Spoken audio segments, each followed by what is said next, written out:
આજથી આપણે third chapter start કરીએ, designing simple website using composer. Okay, તો અત્યાર સુધી તમને કમ્પોઝર શું છે એના વિશે આઈડિયા આવી ગયો હશે, રાઈટ? હવે આજે આપણે વેબસાઇટ કેવી રીતે બનાવવાની, એટલે એક સિમ્પલ વેબસાઇટ, હા, બહુ એટ્રેક્ટિવ વેબસાઇટ નથી બનાવવાની. એટ્રેક્ટિવ વેબસાઇટ માટે તો વેબ ડિઝાઇનિંગ અને વેબ ડેવલપર છે.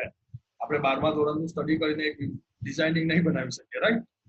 Like how to hack Google in 5 minutes એવું યુટ્યુબ પર લખીને જે પેલા ફ્રોડ વિડીયો આવે, આપણે એવો કન્સેપ્ટ નથી કરવાના. આપણે જસ્ટ આઈડિયા લઈશું કે વેબસાઇટ કેવી રીતે બનાવીશું.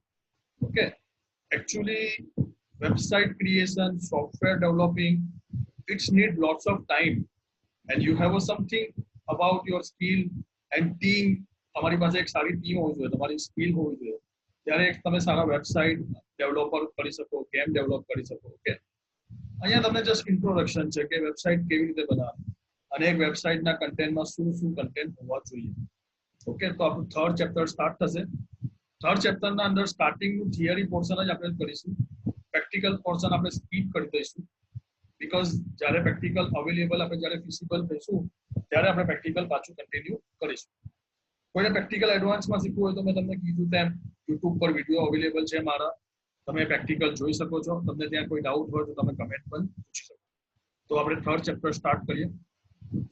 A website plays a very important role in a business nowadays. The statement is 100% right. આજથી 5 વર્ષ પહેલા, 10 વર્ષ પહેલા કોઈ તમને એવું નહીં પૂછતો હતો, એટલે તમે કોઈને એવું નહીં પૂછતા હતા કે ભાઈ તારી વેબસાઇટ કે કોઈ લિંક આપતો. ઓકે, મારા ડેડીનો જ્યારે બિઝનેસ જ્યારે હું હેન્ડલ કરતો હતો, મતલબ જરા ઇન્ટરેસ્ટ લેતો હતો, કોઈના અંદર હું ઇન્ટરફિયર તો નહીં કરતો, ત્યારે લોકો વિઝિટિંગ કાર્ડ માટે પૂછતા હતા કે તમારા ડેડીનો વિઝિટિંગ કાર્ડ આપો. તો દેટ મીન્સ આપણા બિઝનેસને આઈડેન્ટિફાઈ લોકો કઈ રીતે કરતા હતા? એક વિઝિટિંગ કાર્ડથી, જ્યાં આપણો મોબાઈલ નંબર હોય, જ્યાં આપણો એડ્રેસ હોય, જ્યાં આપણા શોપનું કે એનો નામ હોય. But nowadays everyone is asked about your website and your application, right? Like હું તમને એવું કહું કે બર્ગર કિંગ ના બર્ગર બહુ સારા આવે છે, તો તમે તરત શું કરશો ખબર? આઈ નો તમને બર્ગર કિંગ નો ટેસ્ટ ખબર છે, આઈ નો ડોમિનોઝ સારું છે, બટ તમે ડાયરેક્ટ શું કરશો? એપ્લિકેશન જોશો, બર્ગર કિંગની એપ્લિકેશન, એમાં રિવ્યુ જોશો, એપ્લિકેશનના અંદર ઇમેજીસ જોશો. That's why you are now handling everything, business હોય કે પછી સ્ટડી હોય કે કઈ બી હોય, તમને એની વેબસાઇટ એટ્રેક્ટિવ લાગવી જોઈએ, તમને એની વેબસાઇટ મળવી જોઈએ. So that's why first statement is like that. Website play a very important role in a business nowadays. Okay. Next, it helps in presenting the business to the world. Definitely, તમે website બનાવો છો એટલે તમે આખા world સાથે connect થઈ જાઓ છો. તમારી પ્રોડક્ટ વર્લ્ડ વાઇડ થઈ ગઈ. You are not now local, you are now global. Okay, it's help in promoting the business, selling the product and attractive a large number of customers. Definitely local હતા તો તમને local person લોકો જ જાણતા હતા, but હવે તમે global થઈ ગયા એટલે તમને ઓળખવા વાળા, તમારી પ્રોડક્ટને ઓળખવા વાળા, તમારા બિઝનેસને ઓળખવા વાળો કોમ્યુનિટી લાર્જ થઈ ગયો. સો બેઝિકલી આ વેબસાઇટનો એક ફાયદો છે કે આપણે વેબસાઇટ બનાવી દઈએ, આપણે એપ્લિકેશન બનાવી દઈએ એટ્રેક્ટિવ, તો આપણો બિઝનેસને પ્રમોટ કરી શકીએ, આપણી પ્રોડક્ટને સેલ કરી શકીએ અને લાર્જ નંબર ઓફ કસ્ટમરને આપણે એટ્રેક્ટ કરી શકીએ. Therefore, it is important that the website should have good design technique which will enable the company to get maximum amount of traffic, therefore making the maximum amount of profit. Okay, first of all અહીંયા એક word આવે છે traffic. તો આપણું જે normal traffic છે તે નહીં, ઇન્ટરનેટનું ટ્રાફિક. ઇન્ટરનેટનું ટ્રાફિક મીન્સ આપણી વેબસાઇટ પર કેટલા વિઝિટર્સ આપણી વેબસાઇટને વિઝિટ કરે છે, it is known as traffic. Okay, for example હું એવું કહું, મારો યુટ્યુબ પર વિડીયો છે, એના ડેલી ટ્રાફિક છે 100 વ્યૂઝ. દેટ મીન્સ મારા વિડીયો પર ડેલીના 100 વ્યૂઝ તો આવે જ છે. It is called traffic. હવે જેટલું મેક્સિમમ મારું ટ્રાફિક વધશે એટલું મારું રેવન્યુ અને એટલા મારા જે અર્નિંગ પોઈન્ટ છે તે વધવાના છે. ડેફિનેટલી અત્યારે મારું જે ટ્રાફિક છે તે 15 વ્યૂઝ જેટલા છે, એટલે ઓવરઓલ મારું અર્નિંગ $175 જેટલું છે. તમે મને થોડું પોપ્યુલર કરી દેશો, આઈ નો કે નહીં થાય તમારે, તો પોપ્યુલર થવા માટે મારે કન્ટેન્ટ સારા મૂકવા પડશે, મારા એના અંદર ડિસ્ક્રિપ્શન ને બધું બી મૂકવું પડશે, તો મારે એને એટ્રેક્ટિવ બી બનાવવી પડશે. That's mean good design, technique which will enable to company to get maximum amount of traffic and therefore making the maximum amount of profit. તો ફર્સ્ટ પેરેગ્રાફમાં તમને વેબસાઇટના રિલેટેડ કીધું કે વેબસાઇટ કેટલી ઇમ્પોર્ટન્ટ છે આજના દિવસોમાં અને વેબસાઇટના અંદર શું કન્ટેન્ટ હોવા જોઈએ. Now we move on next paragraph. A website is a collection of interrelated web pages for specific purpose. Remember, interrelated web pages. Okay. For example, મારી વેબસાઇટ છે શૂઝના રિલેટેડ, તો ડેફિનેટલી હું શૂઝના જે ફોટો છે તે મૂકીશ, શૂઝની અલગ અલગ બ્રાન્ડ્સ હશે એ બ્રાન્ડ્સની ઇન્ફોર્મેશન મૂકીશ. That means interrelated web પેજીસની સાથે હું એક સ્પેસિફિક પર્પસના સાથે આખી વેબસાઇટનું કલેક્શન રેડી કરીશ. The challenge, however, is in creating a website that it is interactive, user friendly and providing accurate and useful information. કોઈ બી વેબસાઇટની અંદર ચાર વસ્તુ હોવી જોઈએ. First one is interactive. એવું વેબસાઇટ હોવી જોઈએ જ્યાંથી તમને તરત યુઝર ફ્રેન્ડલી રિસ્પોન્સ મળી જવું જોઈએ. ફોર એક્ઝામ્પલ, મારે એમેઝોન પરથી પેન ડ્રાઈવ પરચેસ કરવી છે, તો હું જસ્ટ પેન ડ્રાઈવ લખું છું તો મને લોટ્સ ઓફ પેન ડ્રાઈવ ના ઓપ્શન એ લોકો આપી દે છે. પ્લસ એ લોકો એવું બી ફિલ્ટર કરીને આપે છે કે જે સૌથી વધારે પરચેસ થયું ને તે સૌથી પહેલા દેખાય, જે યુઝરે સૌથી વધારે રિવ્યુ આપ્યા હશે ને તો પહેલે દેખાય. ધેટ મીન્સ મને આઈડિયા આવી જશે કે yes it is interactive. And second one is user friendly. મને એના રિવ્યુ વાંચવા હશે, મને એના વિડીયોઝ જોવા હશે, મને એનું કન્ટેન્ટ જોવા હશે, તો એને કહેવાય યુઝર ફ્રેન્ડલી. એવું વેબસાઇટ જેને મને સેકન્ડ ટાઈમ વિઝિટ કરવાનું મન થાય, ઇટ્સ કોલ્ડ યુઝર ફ્રેન્ડલી. જેવી રીતે કે યુટ્યુબ, આપણે ડેલીના યુટ્યુબને તો એટલીસ્ટ 1 વાર 2 વાર 5 વાર 10 વાર ઓપન કરીએ જ છે. It is called user friendly environment. પણ એની સામે હું કોઈ બીજી એપ્લિકેશન બનાવું અથવા કોઈ બીજી વેબસાઇટ બનાવું જે તમને કદાચ ખોલવાની નહીં ગમે, તો it is not like user friendly content. Okay, so second one is user friendly. Third one is providing accurate and useful information. Remember, તમારી વેબસાઇટ પર જે કન્ટેન્ટ છે એ પ્રોપર અને રિસ્પેક્ટેડ હોવા જોઈએ. ફોર એક્ઝામ્પલ, હું COVID-19 ના રિલેટેડ કોઈ ફ્રોડ ન્યૂઝ ચલાવી દઉં કે ડ્યુ ટુ COVID-19 ઇફેક્ટ આ વખતે HSC ની એક્ઝામ નહીં લે, પણ એનું કોઈ લિંક જ નહીં હોય, ગવર્મેન્ટ લિંક અથવા કોઈ authorise linking, it is not called accurate information. તમે બીજી વાર મારી વેબસાઇટ પર નહીં આવો. કેમ? તમને ખબર છે કે મારી વેબસાઇટ પર તો ફેક ન્યૂઝ હોય છે, મારી વેબસાઇટ પર તો એકદમ રોંગ ઇન્ફોર્મેશન હોય છે. તો કોઈ બી વેબસાઇટના અંદર કી પોઈન્ટ કેટલા છે? તો first one is interactive, second one is user friendly, third one is providing accurate and useful information. Right? Now we move on next line. The website should be designed in a such a way that user find the website informative and visit it repeatedly. Sorry. તો website એવી બનાવવાની કે user બીજી વાર આપણી website પર visit કરે. It is like one kind of we can say showroom. એક શોરૂમમાં તમે વિઝિટ કરવા જાઓ, ભલે કંઈ પરચેસ કરવા નથી જતા, બટ તમે એના શોરૂમને જોશો ને તો તમે એટ્રેક્શનમાં આવી જશો કે wow, what a decoration and what a arrangement of thing. તો સેકન્ડ ટાઈમ તમે જ્યારે પરચેસ કરવાના હો તો પહેલા તમારી ચોઇસ એ જ હશે. લાઈક મેં તમને કહું તો ડોમિનોઝ પિઝા છે આપણી પાસે, અને દેન આપણી પાસે બર્ગર કિંગ છે, દેન આપણી પાસે બહુ બધા પિઝાસ જોન્સ છે. તો ડેફિનેટલી તમે એક એન્વાયરમેન્ટ જોઈને બી ત્યાં એટ્રેક્ટ થઈ જશો. ઓકે, તો વન કાઇન્ડ ઓફ એટ્રેક્શન. તો વેબસાઇટમાં બી એવું જ છે, તમારી વેબસાઇટ કેવી હોવી જોઈએ? એટ્રેક્ટિવ હોવી જોઈએ. Right? It should increase customer base if site is commercial. સાઇટના ઉપર આપણે કોઈ કોમર્શિયલ એક્શન લઈએ છીએ, એટલે કે કંઈ લે વેચ કરીએ છીએ, શોપિંગ કરીએ છીએ, તો એ ઇન્ક્રીઝ કરશે આપણા customer. This objective can be achieved if appropriate care is taken at the time of website designing. તો જ્યારે આપણે વેબસાઇટ ડિઝાઇન કરીએ છીએ, એટલે કે જ્યારે આપણે ડેવલપર પાસે ડિઝાઇન કરાવીશું કે અથવા આપણે પોતે ડેવલપ કરીશું, તમારા આટલા નોલેજ પ્રમાણે તો તમે વેબસાઇટ ડેવલપ નહીં કરી શકો, બટ હું એઝ અ વેબ ડેવલપર તરીકે તમને એવું કહીશ કે આટલા માઇન્ડ કન્સેપ્ટ ક્લિયર રાખજો. ઇન ફ્યુચર ભલે તમે આઈટી ફિલ્ડમાં હોવ કે નહીં હોવ, તમને વેબસાઇટની જ્યારે બી જરૂર પડે ત્યારે તમે એઝ અ કસ્ટમર જેની પાસે વેબસાઇટ બનાવો છો, ત્યારે તમે આટલા પોઈન્ટ તમે એને કહી શકો કે ભાઈ મારી વેબસાઇટ યુઝર ફ્રેન્ડલી બનાવજો, ભાઈ મારી વેબસાઇટ એવી બનાવજો કે કસ્ટમર બીજી વાર વિઝિટ કરે, એવી ના બનાવતો કે બીજી વાર નહીં મારી વેબસાઇટ પર આવે. તો એટલીસ્ટ તમે આવું કોમ્યુનિકેશન કરશો તો તમારો ડેવલપર જેની પાસે તમે વેબસાઇટ બનાવો છો એ ડેફિનેટલી તમારી વેબસાઇટ એટ્રેક્ટિવ બનાવશે. કેમ તો એને ખબર છે કે આ અનનોન પર્સન નથી, આ નોલેજેબલ પર્સન છે. Okay, so this all point આપણે આ ચેપ્ટરમાં ડિસ્કસ કરીશું.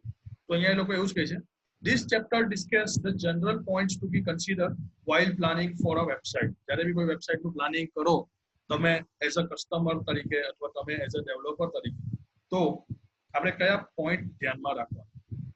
તો મેનલી 4 પોઈન્ટ છે.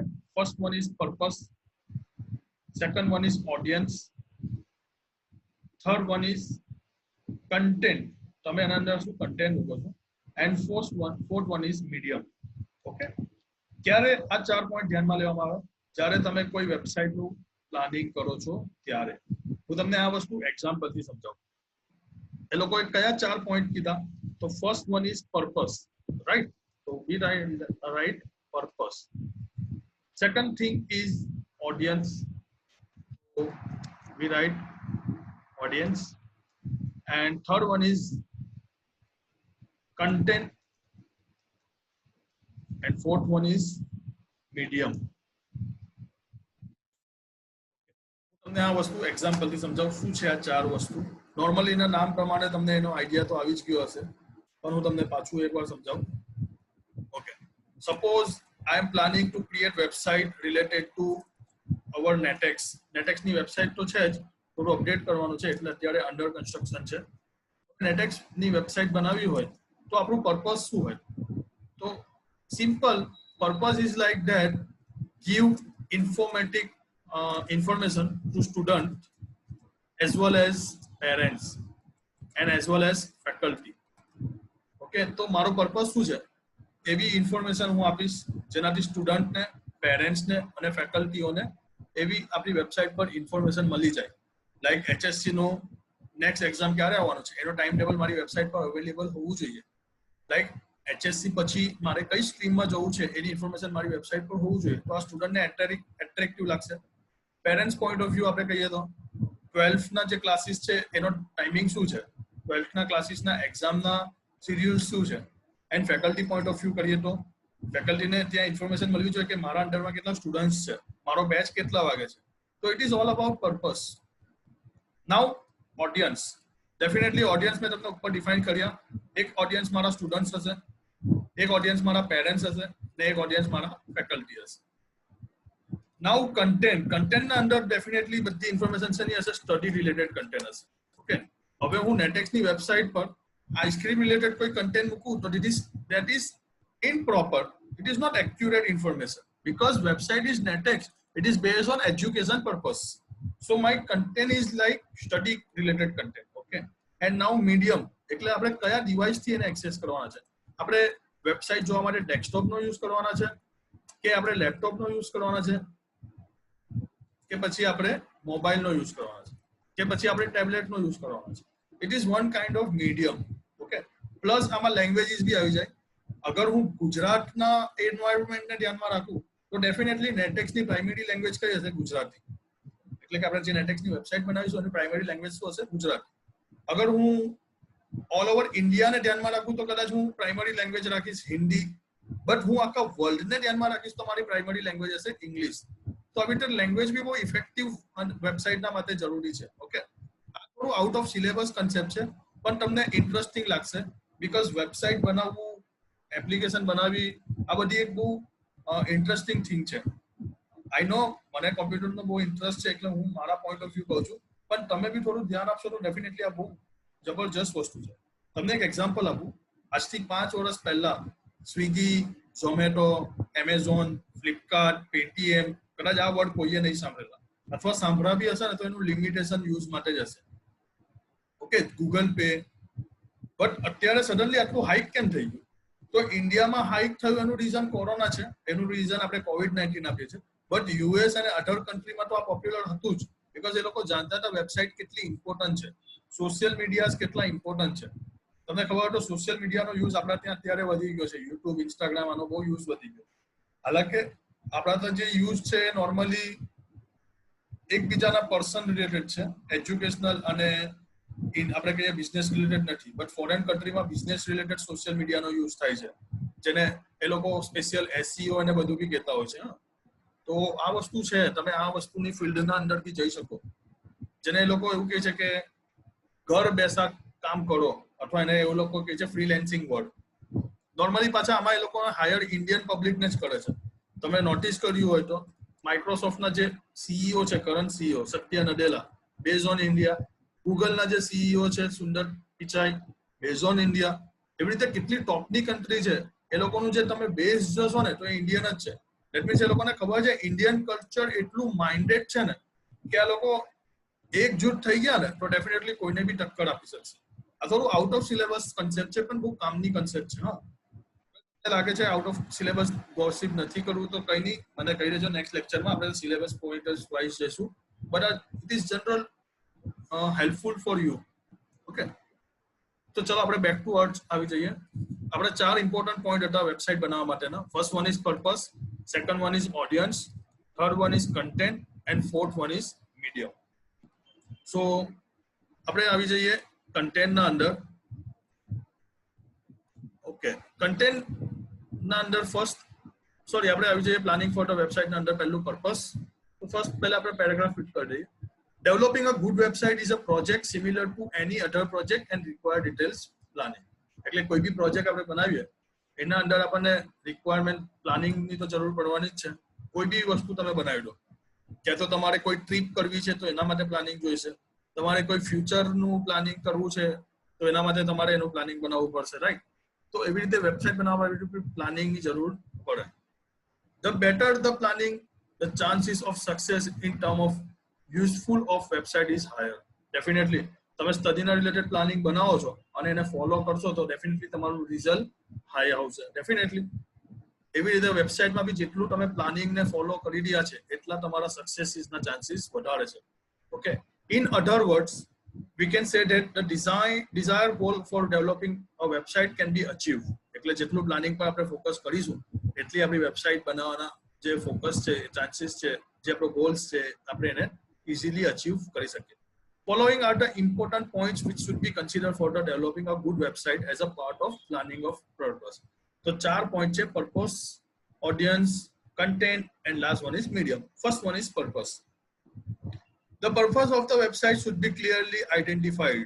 Okay, પહેલું જ પોઈન્ટ, સેના રિલેટેડ વેબસાઇટ બનાવો છો તે એકદમ ક્લિયર હોવું જોઈએ.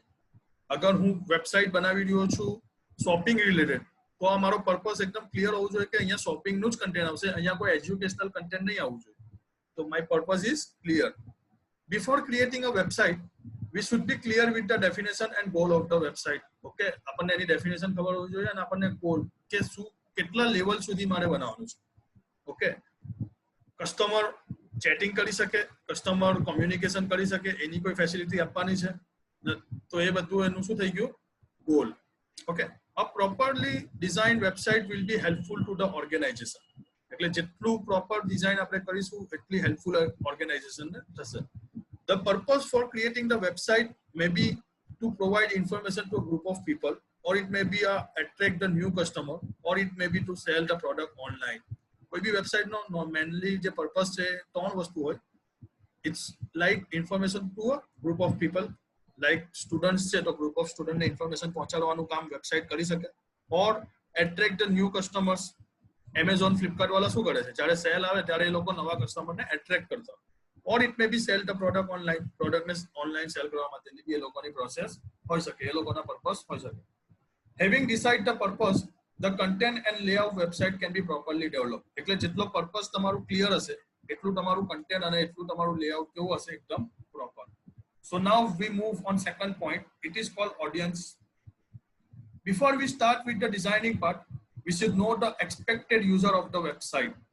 Like હું તમને એક્ઝામ્પલ આપું કે મારી વેબસાઇટ પર જે યુઝર છે એમની એજ normally 35 or we can say 45 ના અપ છે. તો મારે એવી ડિઝાઇન બનાવવી પડશે જેમને ઇઝીલી સમજ પડે. ઓકે, યુઝર ફ્રેન્ડલી કન્ટેન્ટ મેં કહું છું એને. અગર હું એવું વેબસાઇટ બનાવું છું બહુ હાર્ડ છે જે તમને જ નહીં સમજ પડે તો એમને ક્યાંથી સમજ પડવાની? એટલે મારા જે યુઝર્સ છે, એક્સપેક્ટેડ યુઝર, મારે એ લોકોની રિક્વાયરમેન્ટને ધ્યાનમાં રાખવાની છે. Okay, the website should contain both general and detail information. આપણી વેબસાઇટમાં જનરલ ઇન્ફોર્મેશન બી હોવી જોઈએ ને આપણી વેબસાઇટમાં ડિટેલ ઇન્ફોર્મેશન બી હોવી જોઈએ. લાઈક આપણે ફેસબુક ઓપન કરીએ તો પોસ્ટ હશે, હવે પોસ્ટ પર ક્લિક કરીશું તો ડિટેલમાં આવશે. એટલે આપણે એના અંદર ઇન્ટરેસ્ટેડ છે તો આપણે અંદર જઈએ છે ને. તો કોઈ બી વેબસાઇટના અંદર જનરલ ઇન્ફોર્મેશન બી હોવી જોઈએ અને એની ડિટેલ ઇન્ફોર્મેશન બી હોવી જોઈએ. It should also contain specific and non specific data. Okay, non specific data એટલે કેવા ડેટા? સ્પેસિફિક ડેટા ખબર છે કે એના રિલેટેડ છે, એના જેવું છે, પણ નોન સ્પેસિફિક એટલે એવી લિંક આપવાની જે એની સાથે રિલેટેડ છે. લાઈક હું તમને કહું ઉડીમી આ એક ઓનલાઈન પ્લેટફોર્મ છે, અથવા બાયજુસ આ તમને ખબર હશે. તો ત્યાં એ લોકો શું કરે, પોતાના કન્ટેન્ટ તો આપે જ છે, પ્લસ એવા કન્ટેન્ટ આપે જે તમને ઇન ફ્યુચર કદાચ કામ લાગી શકે. For example, you are focusing on finding some information related to some subject like maths ના રિલેટેડ કોઈ કન્ટેન્ટ તમે સર્ચ કરો તો ત્યાં તમને એ લોકો કોલેજની ડેટા બી આપતો હોય, તો it is called non specific data. Okay, the purpose of the different type and external of detail and specific information depend on the nature of the expected audience. એટલે જે પ્રમાણે ઓડિયન્સ છે તે પ્રમાણે આપણે આપણું વેબસાઇટનું કન્ટેન્ટ બનાવવું પડે. The user experience from the website are important to know as it helps to develop appropriate content and layout of the site. This also ensure that the website is useful and successful. એટલે હું તમને કહું તો અગર હું ગુજરાતના purpose માટે બનાવું છું, ગુજરાતી પીપલ્સના માટે, તો મારી પ્રાઇમરી લેંગ્વેજ ઓબ્વિયસલી કઈ હોવી જોઈએ, ગુજરાતી હોવી જોઈએ, રાઈટ. અગર હું કોઈ નોન ઇન્ડિયન માટે બનાવી રહ્યો છું તો ત્યાં હું ઇંગ્લિશ અથવા કોઈ અધર લેંગ્વેજ મૂકી શકું છું. Next paragraph. Another consideration is the speed of connection that is the expected user will have. તમારી વેબસાઇટ બહુ લોડ નહીં લેવી જોઈએ, એ તરત ઓપન થઈ જવી જોઈએ. તો તમે વેબસાઇટના અંદર ઇમેજીસ જે મૂકો છો, જો અહીંયા કહે છે એ લોકો large graphical file R kept on the website, they will take a long time to download. એટલે બની શકે ત્યાં સુધી વેબસાઇટમાં લિમિટેડ ફાઇલ મૂકો અને ઓછામાં ઓછી ઇમેજીસ વાળી મૂકો. Okay, the user will become impatient while waiting for the large file and leave the site. તમારી સાથે બી કોઈ એક વેબસાઇટ છે જેના ઉપર તમને ઈ બુક અવેલેબલ છે અને બીજી બુક છે ત્યાં બી ઈ બુક અવેલેબલ છે. હવે ફર્સ્ટ વાળી વેબસાઇટ બહુ લોડ લે છે અને સેકન્ડ વાળી બહુ ફાસ્ટમાં આવી જાય છે, તો ડેફિનેટલી તમે કઈ વેબસાઇટ પર વિઝિટ કરશો, સેકન્ડ વાળી. તો એક્ઝામમાં તમને પૂછી શકે અથવા તમને જનરલ નોલેજમાં બી ખબર હોવી જોઈએ કે વેબસાઇટ ઇમ્પેશન્ટ વાળી તમે બનાવો જેના અંદર બહુ ઇમેજીસ છે ને બહુ બધું કન્ટેન્ટ છે, તો ડેફિનેટલી કોઈ વેબસાઇટ પર વિઝિટ કરવાનું નથી. Thus, it is described that the website should contain minimal required graphics and multimedia file. તો ગ્રાફિક્સ અને મલ્ટીમીડિયા કેવું રાખવું પડે, મિનિમમ, લિમિટેડ, જેટલું આપણને જરૂર છે તેટલું. Next point is content. The website must contain complete and relevant information. Information જે એકદમ કમ્પ્લીટ હોવી જોઈએ. સ્ટાર્ટિંગમાં હું તમને એવું કહું કે ચલો તમને એક વેબસાઇટ આપું છું જ્યાં તમને કમ્પ્યુટર સબ્જેક્ટના બધા પ્રેક્ટિકલ મળી જશે. હવે પહેલા ચેપ્ટરના પ્રેક્ટિકલ અવેલેબલ છે, સેકન્ડ ચેપ્ટરના અવેલેબલ છે, બટ 3, 4, 5, 6 એવા કોઈ ચેપ્ટરના પ્રેક્ટિકલ અવેલેબલ નથી. તો આપણે એવું કહી શકીએ આ વેબસાઇટ કેવી છે, ઇનકમ્પ્લીટ. તો એવું નહીં હોવું જોઈએ. આપણી વેબસાઇટ કેવી હોવી જોઈએ, કમ્પ્લીટ અને રિલેવન્ટ. HSC ના રિલેટેડ છે તો બધું HSC ના રિલેટેડ જ હોવું જોઈએ. ત્યાં પછી હું IT ના રિલેટેડ અથવા કોઈ બીજા સબ્જેક્ટને ઇન્ક્લુડ કરું તો એ નહીં ચાલવું જોઈએ. Okay, excessive use of irrelative information can cause frustration to the user as they are unable to seek the specific data. આપણે કોઈ કામના અથવા વગર કામના ડેટા નાખી દઈએ તો યુઝરનું ફ્રસ્ટ્રેશન હાઈ થઈ જાય છે. Also, if the information provided is incomplete, the user can leave the website. મેં તમને કીધું તેમ બે ચેપ્ટરના પ્રેક્ટિકલ આપ્યા હોય પછી તો પ્રેક્ટિકલ જ નહીં હોય તો ડેફિનેટલી હું એ વેબસાઇટને લીવ કરી દઈશ, એને છોડી દઈશ. Placing appropriate and relevant content will satisfy user and sustain their interest in the website. એટલે આપણી વેબસાઇટમાં ઇન્ફોર્મેશન એપ્રોપ્રિએટ અને રિલેવન્ટ હોવી જોઈએ અને કમ્પ્લીટ હોવી જોઈએ. The website content should be classified into general and detailed category. મેં તમને કીધું છે જનરલ ડિટેલ્સ તો હોવી જ જોઈએ પ્લસ ડિટેલમાં કેટેગરી બી હોવી જોઈએ. The general content provide an overview of the site, organized product, service and other items. એટલે જનરલ અંદર શું આવે, એક્ઝામમાં તમને પૂછાય MCQ ના અંદર કે which kind of information is needed for general content. So option A is organization, B product, C service and D all of above. So normally answer is all of the above, but આવી રીતે તમને પૂછી શકે. તો general કેટેગરીમાં શું હોવું જોઈએ, સાઇટનું ઓવરવ્યુ હોવું જોઈએ, ઓર્ગેનાઇઝેશન, પ્રોડક્ટ અને સર્વિસની ઇન્ફોર્મેશન અને બીજી બધી ઇન્ફોર્મેશન હોવી જોઈએ.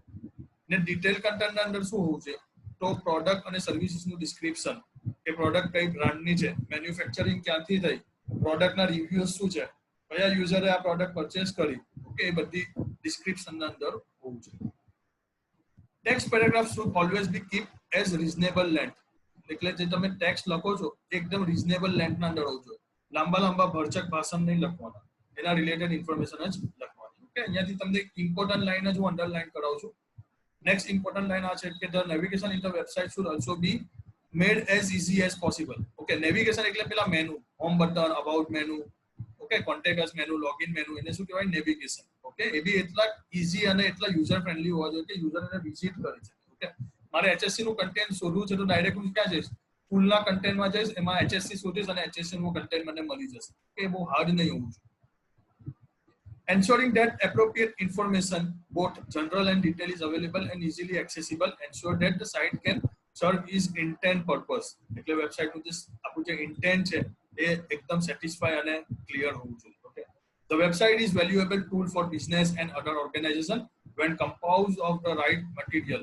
એટલે જ્યારે બી તમે વેબસાઇટ બનાવો છો એક ઓર્ગેનાઇઝેશન અને એક બિઝનેસના પર્પસ પર, ત્યારે એનું જે મટીરિયલ છે, એનું જે કન્ટેન્ટ છે એકદમ પ્રોપર હોવું જોઈએ. બીકોઝ જેટલું કન્ટેન્ટ એટ્રેક્ટિવ એટલા યુઝર તમારી વેબસાઇટ પર વિઝિટ કરશે.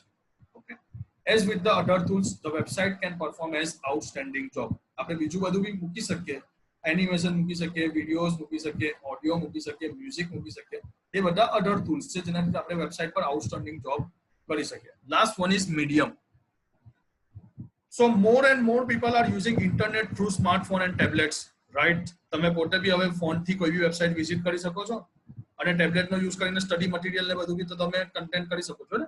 તો the website design should scale for all the devices like computers, smartphones and tablet. તમારી વેબસાઇટ કમ્પ્યુટરમાં અલગ વ્યૂ પર થાય છે, સ્માર્ટફોન ના અંદર અલગ વ્યૂ માં થાય છે અને ટેબ્લેટમાં બી અલગ વ્યૂ પર થાય છે.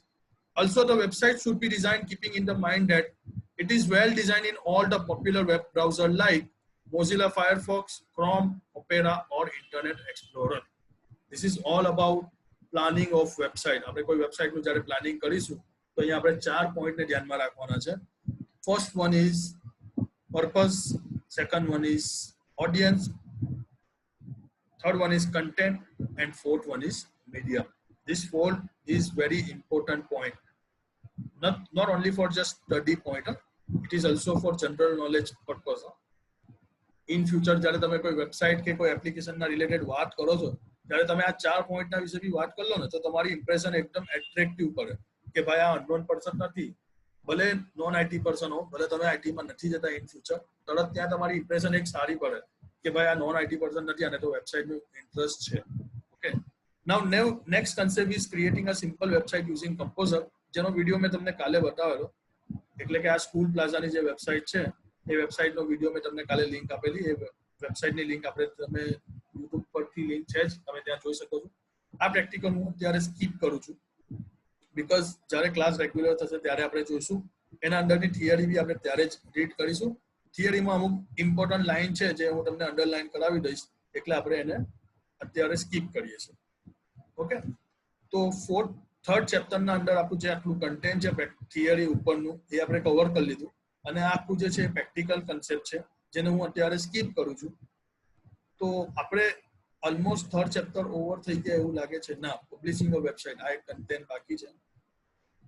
ઓકે ને બીજું કઈ બાકી છે? Other open source web development. Okay 2 content બાકી છે. ઓકે તો આજે ઓવર નહીં થાય, આપણે નેક્સ્ટ થર્સડે આ કન્સેપ્ટને ક્લિયર કરીશું. આજના લેક્ચર માટે આપણે આટલું જ. નેક્સ્ટ લેક્ચરમાં આપણો થર્ડ યુનિટ જે છે એ ઓવર થઈ જશે અને આપણે ફોર્થ યુનિટ પર પછી કન્ટિન્યુ કરીશું. થર્ડ યુનિટનું જે પ્રેક્ટિકલ છે એ આપણું બાકી છે, તો આપણે જ્યારે ક્લાસ ફિઝિકલ થશે ત્યારે કરીશું. Okay, enjoy your day.